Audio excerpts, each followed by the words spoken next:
America எல்லாவற்றையும் use பண்ணாங்க. சாறை சாறையாக ஃபிளைட், ஏவுகணை தாக்குதல்கள், ஈரான்ல வாழக்கூடிய மக்கள் வாழக்கூடிய இடங்கள், கேன்சர் இன்ஸ்டிடியூட், ஹாஸ்பிட்டல், துறைமுகங்கள் எல்லாத்தையுமே அடிச்சாங்க. ஆனாலும் ஈரானியர்கள் அதற்கு மசிஞ்சு கொடுக்கவே இல்லை. நீ என்ன வேணாலும் அடிச்சுக்க. எல்லா நாடுகள்லயும் விமானங்களை, ஏவுகணைகளை எல்லா ரோட்ல நிறுத்தி வச்சிருப்போம், இல்ல பில்டிங் இருக்கும். ஆனால் அவர்களுக்கு என்ன வச்சிருக்காங்கன்னா எல்லாமே மலைகளுக்கு கீழே வச்சிருக்காங்க, பாதாளங்களுக்கு கீழே வச்சிருக்காங்க. கீழே பூமியை குடைஞ்சி அதுக்குள்ள அண்டர் கிரவுண்ட். அவன் மேல இருந்து குண்டு போடுறத எதுவுமே பண்ண முடியல. இதுதான் அமெரிக்கா தோத்ததுக்கு மூல காரணம். நீங்கள் இறந்து போனால் கடவுள் உங்களுக்கு ஒரு ஆட்சியை கொடுப்பான்னு நம்புறான். அப்ப அவன் என்ன நினைப்பான்? மற்றவங்களுக்கு இது பைத்தியக்காரத்தனம். அப்படித்தானே குர்ஆன்ல அப்படி சொல்லி இருக்கு. நீங்கள் இறந்து போனால் இதை விட சிறந்த வாழ்க்கை அங்க இருக்கு. இந்த உலகத்தில் உள்ள அசிங்கமான மதுவோ விபச்சாரமோ நீங்க செய்யாதீங்க, உங்களுக்கு அங்க நல்ல ஒரு வாழ்க்கை கிடைக்கி. அமெரிக்கா போற நிறுத்திட்டாங்க 48 மணி நேரம். நாடா அமெரிக்கா போற நிறுத்திட்டாங்க. பார்த்தா விஷயம் வெளியே வருது, அமெரிக்கா பினான்சியலா வீக். ஈரான் என்ன சொல்லுது? அமெரிக்கா போற நிறுத்திட்டதுனால நாங்களும் போற நிறுத்திட்டோம். அமெரிக்கா மீண்டும் தாக்கலாம், நாங்களும் தாக்குவோம். iPlus TV, India's #1 QLED TV. Crystal clear picture quality with 3-year replacement warranty. Smart voice, smart entertainment. 4ஆம் துணையில் அனைவருக்கும் வணக்கம். இன்று நம் நிகழ்ச்சியின் சிறப்பு விருந்தினர் சர்வதேச பார்வையாளர் திரு சுஃபியான் அவர்கள் இணைந்துள்ளார். வணக்கம் சார். வணக்கம். இஸ்ரேல் ஈரான் அமெரிக்கா போர் முடிவடையாதா அப்படின்ற கேள்வி மக்களிடையே தொடர்ந்துட்டே இருக்கு. இப்ப அங்க என்ன நடக்குது சார்? அந்த கள நிலவரம் என்ன சார்? இப்போ அமெரிக்கா தோத்துச்சு. நீங்கள் தலைப்பு போடும்போது அமெரிக்கா தோல்வினே போட்டாலும் சரிதான், அந்த அளவுக்கு நிலைமை இருக்குது. இப்போ ஏற்கனவே பிப்ரவரி 28ஆம் தேதி போர் நடந்துச்சு, நல்லா தெரியும். நம்முடைய 4ஆம் தூண் கூட நீங்கள் பலமுறை என்னை கூப்பிட்ருக்கீங்க, நானும் அது சம்மந்தமாக கொடுத்துருக்கேன். அமெரிக்கா ஏன் தோல்வியை சந்திச்சுது? இப்போ 13 நாட்கள் போர் நடந்துச்சு. இப்போது நேற்று முந்தானத்து போர் செஞ்ச அமெரிக்கா ஏற்கனவே 12 நாள், அதற்கு பிறகு 42 நாள், அதற்கு பிறகு 5 மாதம், 5 மாதத்திற்கு பிறகு இந்த 5 மாதத்தில் 13 நாட்கள், இவ்வளவு எடுத்தும் அமெரிக்காவால் ஜெயிக்க முடியல. இதுக்கு ஒரு பெரிய ராணுவ சூத்திரம் எல்லாம் படிக்க வேண்டியதில்லை. ஏற்கனவே இஸ்ரேலோட அமெரிக்காவுடைய ஆதரவோட 12 நாள், அதற்கு பிறகு 42, அதுக்கு பிறகு 5 மாதம், அதுக்கு பிறகு அந்த 5 மாதத்திற்குள் தற்போது 12 நாள், 13 நாள். அமெரிக்கா எல்லாவற்றையும் யூஸ் பண்ணாங்க.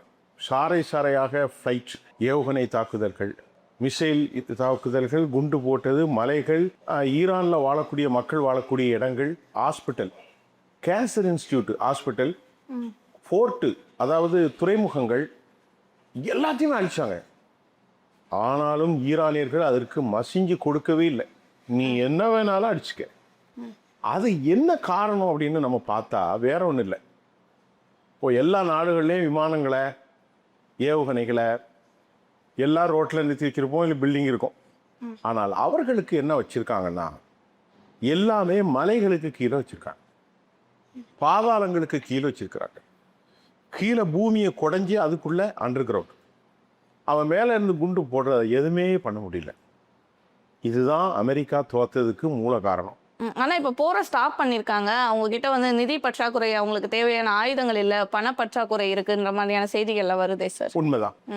இந்த போரை ஏன் அவங்க நிறுத்தினாங்கன்னா, அமெரிக்கா உலகத்தை அச்சுறுத்திய போரின் நாயகன் பார்த்தா அமெரிக்காவுடைய F-35, அமெரிக்காவுடைய F serious, F-15, F-16, F-18, F-22 Raptor, F-18, 18 hornet, F-35, இப்படி அவர்கள்ட்ட ஒரு ஆயிரக்கணக்கான விமானங்கள் உண்டு. எஃப்ல ஆயிரக்கணக்கில். உலகத்தில் அமெரிக்கா மட்டும் இல்லை, அரபு நாடுகள்லையும் வச்சிருக்காங்க. Saudi Arabia, Qatar, Dubai, Kuwait, Bahrain, Oman, எல்லா நாட்டிலையும் இருக்கு. சிரியா இருக்கு, ஈராக்ல இருக்கு, ஜோர்டான்ல இருக்கு, ஈரோப்பாவில் இருக்கு. 700 லட்சம் கோடி இதுக்கு மட்டும். எத்தனை லட்சம் கோடி? 700 லட்சம் கோடி. அப்படி இருந்தும் ஒரு சின்ன ஒரு சுண்டக்கா நாடு தான் ஈரான். ஈரான் பெரிய நாடு. 47 வருஷமா அமெரிக்காவுடைய தடையால அழிஞ்ச நாடு. அந்த நாட்டில் இருக்கக்கூடிய எண்ணெயை கூட விற்க விட மாட்டேன்ட்டான் அமெரிக்கா.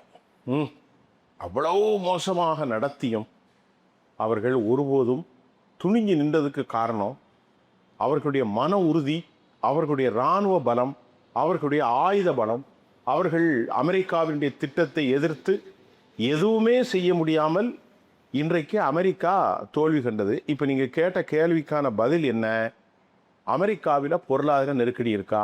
Point number 1. அமெரிக்கா இந்த போரை ஏன் நிறுத்தியது? ஆயுதங்கள் இல்லையா? Point number 2. ரெண்டுக்குமே நான் உங்களுக்கு விளக்கம் தரேன். அமெரிக்க அதிபர் ஆரம்ப கட்டத்திலேயே ஈரானை அழிச்சுவேன், உன் கலாச்சாரத்தை அழிப்பேன், உன் பண்பாட்டை அழிப்பேன், உன் பெயரை அழிப்பேன், உன் வரலாற்றை அழிப்பேன், எல்லாவற்றையும் அழிப்பேன்னு சொன்னார். இது நடந்து ஒரு 5 மாதத்துக்கு முன்னாடி. அவங்க சொன்னாங்க, நீங்கள் அழிங்க, நாங்களும் ரெடியாக தான் இருக்கணும். இவங்க போய் குண்டு பயங்கரமாக போட்டாங்க. சாதாரணமான குண்டு இல்லை, 13,000 நிலைகளில் தாக்குதல். மனுஷனால் கற்பனை செஞ்சு பார்க்க முடியாத தாக்குதல், 13,000 நிலைகளில். ஆனாலும் ஈரான் தாக்குப்பிடித்தது. அதான் ஈரான். இரண்டாவது, இப்போ 13 நாட்கள் போரில் பரேஜ் அட்டாக்னு சொல்கிறது, கன்சிக்யூட்டிவ் டார்கெட்டு, தொடர்ந்து போர் டு பி கன்சிக்யூட்டிவ் வார். அது என்ன சொல்கிறது, ஒரு நாள் விடாமல் 1வது நாள், 2வது நாள், 3வது நாள், 5வது நாள், 8வது நாள், 10வது நாள், 11வது நாள், 12, 13, அதில் பரேஜ் தாக்குதல் ஆரம்பித்தவொன்னே கிட்டு அடிக்கும். எதுவுமே செய்ய முடியலையே சொல்லிட்டு 14வது நாள் இன்னைக்கு இப்போ நான் உட்கார்ந்துருக்கிறேன்னு இந்த டைமில் அமெரிக்கா போரை நிறுத்திட்டாங்க. 48 மணி நேரம். என்னடா அமெரிக்கா போரை நிறுத்திட்டாங்க பார்த்தா விஷயம் வெளியே வருது. அமெரிக்கா ஃபினான்ஷியலாக வீக். இந்த 13 நாட்கள் போரில் அமெரிக்கா இழந்தது எவ்வளவு அப்படின்னு பார்த்தீங்கன்னா, near about $20 million. $20 billion, not a million, 20 billion. 10 பில்லியன்னா 1 லட்சம் கோடி, 20 பில்லியன்னா 2 லட்சம் கோடிக்கு கொஞ்சம் கம்மி. ஏற்கனவே அமெரிக்கா அந்த போரில் 20 லட்சம் கோடி அளவுக்கும் இழந்திருக்கிறாங்க. அந்த போரில் அமெரிக்காவுடைய நான் சொல்லக்கூடிய அல் சுல்தான் ஏர்பேஸ் சவுதி அரேபியா, துபாயில் இருக்கக்கூடிய அல் தஃபா, அதை மாதிரி கத்தரில் இருக்கக்கூடிய அல் உதீத், குவைத்தில் இருக்கக்கூடிய அஸ் சலமி, ஜோர்டானில் இருக்கிற அல் அராஃப், எல்லா தளங்களுமே இவர்களுடைய ஈரானுடைய பலிஸ்டிக்ஸ் ஏவுகணை தாக்குதலில் உருக்குலைஞ்சு போயிற்று. உருக்குலைந்தது மட்டுமில்லை, commanding centre, satellite telecom centre, அதே போல் விமானத்தினுடைய ஹேங்கர்ஸ், எல்லாவற்றை விட பிளைண்ட் ஸ்பாட் அப்படின்னு சொல்கிறது, ஒரு புறப்பட்டு வந்த உடனே அதை தாக்குவதன் இலக்கை எது கொடுக்கும்னா ரேடார் சிஸ்டம். அந்த ரேடார்களை ஃபுல்லாக அடிச்சிட்டான். இடபிள்யூஎஸ்ன்னு சொல்லுது, ஏர்லி வார்னிங் சிஸ்டம். 8 ஸ்பாட்டை காலி பண்ணியிருக்கிறான். விமான நிறுத்தம் தனம் எல்லாத்தையும் பலிஸ்டிக்ஸை வச்சு அடின்னு அடித்து அமெரிக்கா ஓடிட்டாங்க. எங்கேருந்து? மத்திய கிழக்குலேருந்து ஓட்டம். இப்போ அமெரிக்காவில் இன்டர்செப்டார்னு ஒன்று உண்டு. இந்த பலிஸ்டிக்ஸ் இப்படி வந்தால் இதை தடுக்கிறதுக்கு இன்டர்செப்டார் வரும். அந்த இன்டர்செப்டார் தான் அமெரிக்காவில் இருக்கிறதுல இவ்வளோ நாளும் உலகத்தை ஏமாற்றிக்கிட்டு இருந்தது. ஒன்று தாடு, அது ஆங்கிலத்தில் terminal high attitude air defence system. இன்னொன்று கீழே இருந்து வருது, இப்படி வானத்தில் வரதான் இது அடிக்கும். இது பேர் பேட்ரியாட். பேட்ரியாட்டை விட தாடு தான் கூட. தாடில் 80% அமெரிக்காவிலேருந்து போயிட்டான். மொத்தத்தில் 100 ஏவுகணை இருக்குன்னா அதில் 80 இந்த போரில் இழந்துட்டாங்க. அடுத்து தாடு செய்ய முடியுமானா செய்ய முடியாது, 3 வருஷம். அதே மாதிரி ஜெசீன் ஏவுகணை, அதிலும் கிட்டத்தட்ட பாதிக்கு மேலே போயிட்டு. SM-3 ஏவுகணை, அதில் ஒரு தொகை போயிட்டு. பேட்ரியாட்டில் 61% இழந்துட்டாங்க. அப்புறம் தாடு ஃபுல்லாகவே காலி. இப்படி எல்லாமே போன பிறகு அமெரிக்காவுடைய வைஸ் பிரசிடென்ட் நேற்று கூப்பிட்டு சொல்லியிருக்காரு. முந்தா நேற்று மீட்டிங் இருந்துச்சு, வெள்ளிக்கிழமை, இன்னைக்கு திங்கட்கிழமை. அந்த ஸ்பெஷல் மீட்டிங்கில் டேவிட் கேன், அமெரிக்க அதிபர் டொனால்ட் ட்ரம்ப், அமெரிக்காவுடைய துணை அதிபர் ஜேடி வான்ஸ், அமெரிக்காவுடைய வெளிவிவகாரத்துறை அமைச்சர் மார்க்கோ ரூபியோ, அமெரிக்காவுடைய டிஃபென்ஸ் செக்ரட்டரி பீட் ஹெர்செட், மைக் ஹுகுபி மற்றும் உள்ளான இராணுவ தளபதிகள், எக்ஸ்பர்ட்ஸ் எல்லாரும் கூடி யோசனை பண்ணி சொல்லிட்டாங்க, உடனே போற நிறுத்து. யார? அமெரிக்க அதிபர்கிட்ட. இனி தொடர்ந்து போர் செஞ்சால் நம்மகிட்ட சரக்கு இல்லை. அப்புறம் ஃபினான்ஷியலாக ரொம்ப பிரச்சனை. இவங்க எங்களுக்கு பணம் வேணும்னு கேட்டாங்க. எவ்வளோ பணம் கேட்டாங்கன்னா 67 பில்லியன் கேட்டாங்க. ஏற்கனவே கிட்டத்தட்ட 30 பில்லியனுக்கு மேலே செலவு பண்ணிட்டாங்க. இந்த 67 பில்லியன் கணக்கு போட்டிங்கன்னா 100 பில்லியன் ஆகும். 100 பில்லியன்னா எவ்வளோ? 1 பில்லியன்னா 10,000 கோடி கிட்ட வரும். 10 லட்சம் கோடி வருது. 8 லட்சம் 9 லட்சம் கோடிக்கு மேலே வருது. அதை தருவதற்கு அமெரிக்காவுடைய காங்கிரஸோ, அமெரிக்காவுடைய செனட் சபையோ, அமெரிக்காவுடைய பிரதிநிதித்துவ சபையோ, அதை கையெழுத்து போடுறதுக்கு அமெரிக்காவுடைய டெமோக்ராட்ஸ் ஆப்போசிட் பார்ட்டியோ தேர் நாட் இன்ட்ரெஸ்டட்.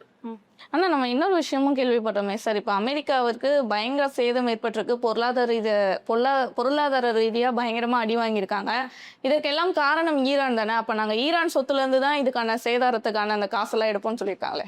அப்போ ஈரான் இவ்வளவு சேதாரம் அடைஞ்சிருக்கல. ஏற்கனவே அக்ரிமெண்ட் போடும்போது ஈரான் சொல்லிச்சு போரை நாங்கள் செய்யலை, போரை செய்கிற நீ. ஏற்கனவே தலைவர்களை கொண்டாங்க ஈரானில், எல்லாரையும் கொண்டாங்க. அப்படி கொண்டுகிட்டு இருக்கும்போது ஈரானுடைய உச்சபட்ச தலைவர் சையத் அலி காமினியை கொலை செய்தாய், ஈரானுடைய முக்கியமான ஆட்களை எல்லாம் கொலை செய்தீர்களே, அதற்கு பணம் எங்களுக்கு வேண்டும் என்று அவர்கள் கேட்டால் அமெரிக்கா 30 லட்சம் கோடி கொடுத்துச்சா? கொடுக்கல. இப்போ போரை நடத்துறது நீங்கள், தாக்குதல் நடத்துறது நீங்கள், போரையும் நடத்துறீங்க, அவர்களையும் அழித்து விட்டு அவர்களுடைய பணம் இருக்குது பாருங்க, 10 லட்சம் கோடி இருக்குது வங்கியில், அதையும் கொடுக்காமல் அதிலிருந்து நாங்கள் எங்களுக்கு இழப்புக்கு தடுப்போம் என்று சொன்னால் அமெரிக்கா குற்றத்தை ஒப்புக்கொண்டு விட்டதா, அமெரிக்கா தோல்வியை ஒப்புக்கொள்கிறதா என்ற கேள்வி வரும். எப்படி கேள்வி? அப்படின்னா உங்களுக்கு அவ்வளோ சேதாரம் வந்திருக்கோம், நீ எவ்வளோ பெரிய நாடு, உன் நாட்டை யாருமே சேதாரப்படுத்த முடியாது. அப்படி தான் அமெரிக்கா உலகத்தை எல்லா நாடுகளையும் அழிக்கக்கூடிய வல்லமை அமெரிக்கர்களுக்கு உண்டு, அமெரிக்க இராணுவ தளத்துக்கு உண்டு. அமெரிக்க இராணுவத்தை பற்றி நமக்கு எந்த விதமான குறைபாடும் இல்லை. அவ்வளோ பெரிய வலிமையான இராணுவம், வலிமையான ஏவுகணைகள் உண்டு. அப்படிப்பட்ட ஒரு இராணுவம் எங்கள் நாட்டை நீ சேதாரப்படுத்தி விட்டால் எனக்கு நீ பணம் தரணும்னு கேட்கும்போது நேரடியாகவே நீ தோல்வியை ஒப்புக்கொண்டது மாதிரி தானே ஆகுது. ஒரு பேச்சுக்கு சொல்ல வரேன், இதுதான் அங்குள்ள சிக்கல். நேரடியாக இவை அக்செப்ட், நீங்கள் அதை ஏற்றுக்கொண்டதால் தான் அமைகிறது. அப்போ ஈரான் எப்படி பணம் கொடுப்பாங்க? கொடுக்க மாட்டோம். ஆனால் இப்போ அது அவங்க கிட்ட கேட்காமே இவங்க எடுக்கிறதுன்றது ஒரு முறையான விஷயமா? இதுக்காக அவங்க ஏதாச்சும் ஒரு பின்னடைவை சந்திப்பாங்கல்ல சார், இந்த பணத்தை எடுத்த அமெரிக்கா? ஈரான் இப்போ போரை நிறுத்திட்டாங்க. ஈரான் என்ன சொல்லுது? அமெரிக்கா போரை நிறுத்திட்டதுனால நாங்களும் போரை நிறுத்திட்டோம், அமெரிக்கா மீண்டும் தாக்கினால் நாங்களும் தாக்குவோம். நல்லா புரிஞ்சுங்க, நீங்கள் அடித்தா நான் அடிப்போம், கண்ணுக்கு கண்ணு பல்லுக்கு பல்லு. நீ எவ்வாறு அடிக்கிறாயோ அதே முறையில் நான் அடிப்பேன். நீ என் கண்ணை தாக்கினால் நான் கண்ணை தாக்குவேன். இப்போ அமெரிக்காவுடைய தோல்வி என்னன்னா, அமெரிக்கா இப்போ தொடர்ந்து தாக்குதல் நிலையில் இல்லை, ஆனால் ஈரான் தொடர்ந்து தாக்குதல் நடத்தக்கூடிய வல்லமை கொண்டு. America is not able to connected with, அதாவது very poor, they're going to be very poor, it's impossible to attack. America இனி சாத்தியமாக இல்லை. காரணம், அமெரிக்காவில் வரக்கூடிய நவம்பர் மாதம் தேர்தல் நடக்க போகுது, மாகாணங்களுக்கான அமெரிக்காவுடைய 50 ஸ்டேட்டுக்கான தேர்தல். அந்த தேர்தலில் இவர் இந்த மாதிரி பிரச்சனைகளை கொண்டு வந்து அமெரிக்காவை பொருளாதாரத்தில் சிக்கப்பட்டு கொண்டு விட்டார். உலகம் முழுவதும் இவரால் பிரச்சனை. அமெரிக்காவுடைய கடன் நிறைய இருக்கு, கடன், யாகப்பட்ட கடன். இப்படி பொருளாதாரத்தில் சிக்கல்களும் சிறப்பின்மையும் நடப்பதால் இவர் தேர்தலில் தோல்வி அடைந்தால் இவர் மீது இம்பீச்மெண்ட் கொண்டு வந்துருவாங்க. இம்பீச்மெண்ட் என்றால் உங்களுக்கு தெரியும் என்று நினைக்கிறேன், இவரை பதவி நீக்கம் செய்வார். அதற்கு நிறைய வாய்ப்பு இருக்குது. இப்போ என்ன மாதம்? ஜூலை, ஆகஸ்ட், செப்டம்பர், அக்டோபர், நவம்பருக்குள் ஒரு 4 மாதத்திற்கு இவர் பதவி நீக்கம் செய்யப்படுவதற்கும் அதிக வாய்ப்பு இருக்கிறது. இதையெல்லாம் கணக்கிட்டுத்தான் போரை நிறுத்தி அமைதி மண்டலமாக ஆக்கு என்று அமெரிக்கர்கள் இவருக்கு அட்வைஸ் கொடுக்குறாங்க. டேவிட் கெய்ன் அட்வைஸ் கொடுக்குறார். அதே போன்று மிக முக்கியமாக பேர் சொன்னால் டேவிட் கெய்ன் மற்றும் உண்டானவர்கள் இவருக்கு அட்வைஸ் கொடுக்குற நேரத்தில் அமெரிக்கா இவருக்கு என்ன நடக்குன்னே தெரியல. இப்போ அவசர கதியில் இன்னைக்கு பெஞ்சமின் நெத்தானியாகு இன்னைக்கு அங்கே போயிட்டார் அமெரிக்காவுக்கு. அதுக்கு காரணம் என்னவென்றால், நேற்று முன்தினம் ஒரு எச்சரிக்கை விடுத்தது. யார் தெரியுமா? ஈரான். எங்கள் நாட்டில் இருக்கக்கூடிய பிகாக்ஸ் மலைகள் அப்படின்னு ஒரு மலை இருக்குது. அந்த மலையில் தான் இவங்க ரகசியமாக அணுவை புதைச்சி வச்சிருக்கிறதாக சொல்லப்படுது. யாரா? ஈரானியர்கள். முதலை ஃபர்தோஸ், இஸ்பஹான், நட்டான்ஸ், இந்த 3ம் பங்கர் பஸ்டர் குண்டுகளை போட்டாங்க. ஒன்றும் நடக்கலை. அந்த நாடு ரொம்ப பெருசு. இப்போ இந்தியா எடுத்துக்கிடுங்க, காஷ்மீர்லேருந்து கன்னியாகுமரி வரைக்கும் இருக்குது. எங்கேயாவது புதைச்சி வச்சா யாரால் கண்டுபிடிக்க முடியும்? அதே மாதிரி அந்த நாடு அவ்வளோ பெரிய நாட்டில் மிகப்பெரிய மலை நிறைய இருக்குது, ஆயிரக்கணக்கில் இருக்குது. இந்த பீகாக்ஸ் மலைகளுக்குள்ள அணு ஆயுத சுரங்கங்கள் இருப்பதாக அமெரிக்கா தாக்குகிறார்கள். கர்க்கை தாக்குகிறார்கள், ஷிர்கை தாக்குகிறார்கள், பிகாக்ஸை தாக்குகிறார்கள், ஃபர்தோஸை தாக்குகிறார்கள். ஏன்னா அப்புறமா எல்லாவற்றையும் எங்கெல்லாம் சந்தேகிந்தோ, அரண்டவனுக்கு இரண்டதெல்லாம் பேய்னு சொன்ன மாதிரி எல்லாத்தையும் தாக்கலாம். உடனே ஈரான் சொன்னது, இங்கே பார், இனி ஒன்று நான் விட மாட்டேன், இஸ்ரேலில் இருக்கக்கூடிய அணு ஆயுத தளங்களை அழிக்க போகிறேன்ச்சு. இஸ்ரேல் கள்ளத்தனமாக அணுவை குண்டு வச்சுருக்கான், அணு குண்டுகளை. அதை அழிக்கிறதுக்கு 2 இடம் இருக்குது. ஒரு இடம் பேர் டிமோனா, இன்னொரு இடம் பேர் ஒரு இடம் பேர் டிமோனா, இன்னொரு பேர் ஆதான் ஒரு இடம். இந்த 2 இடத்தையும் நான் குண்டு போட்டு அழிச்சிருவேன்னு சொன்ன உடனே அமெரிக்கா இஸ்ரேல் பயந்துட்டான். ஒருவேளை இவன் ஏவுகணையை வச்சு அடிச்சிருக்கான் ஏற்கனவே, இனி திருப்பி அருதாஸ் அடிச்சாச்சுன்னா பெரிய சேதாரம் வந்துடும், மிகப்பெரிய சேதாரம் வந்துடும். அதை மத்திய கிழக்கு ஃபுல்லாகவே எரிஞ்சு போயிடும். எல்லா அரபுகளும் சொன்னோம், விளையாடாதீங்கப்பா அவங்ககிட்ட, தாக்குதலை நிறுத்துங்க. திருப்பி திருப்பி தாக்குனா நான் இல்லைன்னா நீனு இல்லைன்னு அவன் போட்டாச்சுன்னா சிக்கன்னு சொல்லி இன்றைக்கு இஸ்ரேலுடைய அதிபர் பிரதமர் பெஞ்சமின் நெத்தானியாஹு அமெரிக்காவுக்கு சென்றிருக்கார். நாளை அமெரிக்காவை சந்திக்க போகிறார். உலக நாடுகள் அனைத்தும், அரபு நாடுகளும் இந்த போரை நிறுத்து, ஏன்னா கப்பல்கள் ஹெர்மூஸில் மட்டும் இல்லை, இப்போது செங்கடல்லையும் கப்பல்கள் போகக்கூடாதுட்டான். ஹெர்மூஸில் மட்டும் இல்லை, செங்கடல்கள்லேயும் இப்போ கப்பல் போகக்கூடாதுட்டான். அப்படிப்பட்ட ஒரு அதிபயங்கரமான சூழல் காணப்படுகிறது. இப்போது என்னை கேட்டிங்கன்னா இன்னும் நிறைய தகவல் இருக்குது. நமக்கு எக்ஸ்ட்ரா நாளைக்கு உங்களுக்கு ஒரு தகவல் தர்றேன். அந்த தகவலில் எந்த மாதிரி இடங்கள்லாம் அமெரிக்கா அழிஞ்சிருக்குன்னு தரப்போகிறேன். அது என்கிட்ட இருக்குது. நாளைக்கு கண்டிப்பாக 4ஆம் தூணில் போட போகிறோம். கண்டிப்பாக சார். ஆமாம். அதனால் இன்னைக்கு இந்த அளவுக்கு நம்ம மோசம் போனது எதில் மோசமே இருக்குது தெரியுமா? ஈரான் வெற்றியை நோக்கி போய் கொண்டிருக்கிறது. அப்போ நீங்கள் கேட்கலாம், அப்போ ஈரானுக்கு அழிவே இல்லையான்னு இருக்கு. பன்மடங்கு அழிவு ஈரான். 4000 பேர் இறந்துட்டாங்க, பாலங்கள் அழிந்தது, ஹாஸ்பிட்டல் அழிந்தது, ஃபோர்ட் அழிந்தது, சாலைகள் அழிந்தது, இன்னும் நிறைய அழிந்திருக்கு. ஆனால் இங்கே இன்னொரு விஷயமும் பார்க்கணும், இறுதியான கேள்வியாகவும் வச்சுக்கலாம் சார். ஈரான் வந்து அவங்க சாகவும் துணிந்துட்டாங்க. நாங்கள் செத்தாலும் பரவாயில்ல, யார் என்ன ஆனாலும் பரவாயில்ல, அமெரிக்கா வந்து எங்களை தாக்குனா நாங்கள் அவங்கள அழிப்போம் அப்படின்ற மாதிரி. ஆனால் அமெரிக்கர்கள் அப்படி கிடையாது. எங்களை வந்து நீங்கள் தாக்கக்கூடாது, எங்களுக்கு எந்த சேதமும் வரக்கூடாதுன்னு தான் பார்க்குறாங்க. உயிர் பயம் அவங்களுக்கு இருக்குது. ஆனாலுமே ஏன் தொடர்ந்து அட்டாக் பண்ணிட்டு இருக்காங்க? இது என்ன காரணம்னா, இஸ்லாமிய மதத்தினுடைய அடிப்படை கோட்பாட்டை நம்ம பார்க்கணும். 2 வித வணக்கப்பிரிவுகள் உண்டு. எல்லாம் இஸ்லாம் தான். சியா முஸ்லீம்களும் சுன்னா முஸ்லீம்களும் 2 முஸ்லீம்கள் தான். ஆனால் அவர்களுக்குள் தொழுகிற இதுதான் மாறுதல் வரும், மற்றபடி எல்லாம் ஒன்று தான். அவர்களுக்குள் சொல்லப்பட்டிருக்கக்கூடிய ஒரு சித்தம் என்னவென்றால், எதிரிகளை எதிர்த்து போரிடுங்கள், சமாதானம் செய்ய வேண்டாம். அவர்கள் சமாதானம் செய்தால் நீங்கள் சமாதானம் செய்யுங்கள். அவர்கள் உங்களிடத்து சமாதானம் வந்து நம்மலாம் சண்டை இல்லை அப்படின்னு சொன்னால் நம்ம சண்டை செய்வோம், ரைட்டுப்பா சமாதானமாக போயிடுவோம். இல்லை, அவங்க வந்து உங்களை போருக்கு தூண்டுனா நீங்கள் போர் செய்யாதன்னு சொல்லுங்கள். அவங்க திருப்பி திருப்பி வம்பு பண்ணால் நீங்கள் போர் செய்யுங்க. போர் செஞ்சு செத்து போயிட்டா உங்களுக்கு ஒன்றும் இல்லை, மேலே அல்லாஹ் சொர்க்கத்தை கொடுப்பான் அப்படின்னு சொல்லி வச்சதுனால இந்த அரபு நாட்டில் உள்ள ஈரானியர்கள் மரணத்தை கண்டு காசாவில் இருக்கக்கூடிய முஸ்லீம்களும் பயப்பட மாட்டாங்க. நான் சொல்கிற பாயிண்ட் உங்களுக்கு புரியுதா? நீங்கள் இறந்து போனால் கடவுள் உங்களுக்கு ஒரு ஆட்சியை கொடுப்பான்னு நம்புகிறான். அப்போ அவன் என்ன நினைப்பான்? மற்றவங்களுக்கு இது பைத்தியக்காரத்தனம், அப்படி தானே? இறந்து போனால் இன்னொரு வாழ்க்கையா? அங்கே சொல்லி கொடுத்துருக்கேன், அப்படி தான் சொல்லி வச்சிருக்கு குரானில். இறந்து போனால் உங்களுக்கு நல்ல பெண் கிடைக்கும், மேலே மது கிடைக்கும். தப்பாக நினைக்காதீங்க, இவ்வளோ மாதிரி குரானில் அப்படி சொல்லியிருக்கு. நீங்கள் இறந்து போனால் இதை விட சிறந்த வாழ்க்கை அங்கே இருக்குது. இந்த உலகத்தில் உள்ள அசிங்கமான மதுவோ விபச்சாரமோ நீங்கள் செய்யாதீங்க, உங்களுக்கு அங்கே நல்ல ஒரு வாழ்க்கை கிடைக்கி, கடவுளின் பாதையில் நீங்கள் மரணித்து விடுங்கள். நீ இப்போ கேட்ட கேள்வி கொஞ்சம் விளக்கமாகவே பதில் சொல்கிறேன். ஏன்னா மக்கள் பலவருக்கு தெரியாது. மற்ற பேர் பேச மாட்டான், பேசினா பழைய பிரச்சனை. என்னடா மேலே மது குடிக்கிறாண்டு? இஸ்லாமிய நடைமுறையில் சொல்லி இந்த உலகத்தில் கிடைக்கக்கூடிய எல்லாம் அற்புதமாக வேலை கிடைக்கும். அப்போ அவன் நினைக்கிறான், நம்ம கடவுளுடைய பாதையில் நாட்டுக்காக போரிட்டு இறந்து போயிடுவோம், நமக்கு இறைவன் எல்லாவற்றையும் தருக்கிறான். இப்படி கேட்டிங்களா அந்த தைரியம். ஆனால் யூதர்களோ அமெரிக்கர்களோ பயப்படுறான். ஐயோ நம்ம செத்து போயிட்டு என்ன செய்கிறது? அதனால் இவ்வளோ நாளும் எல்லாம் பேசுவாங்க, ஆனால் அந்த தைரியம் இவர்களுக்கு தான் இருக்கிறது. ஆப்கானிஸ்தான்லேயே நம்ம பார்த்தோம், 18 வருஷமாக போரிட்டு ஜெயித்தான்.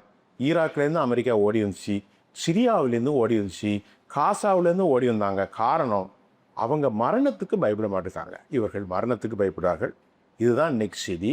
ஆனால் என்னை பொறுத்தவரை நீங்கள் கேட்ட கேள்விக்கு ஒரு நடுநிலையானவ அமெரிக்கர்களுக்கு இது ஒரு பெரும் தோல்வி தான் இருக்கிறார்கள். இன்னும் அமெரிக்காவை நம்ப முடியாது. திடீர்னு நாளைக்கு கூட நைட்டு தாய்க்கிறோம்.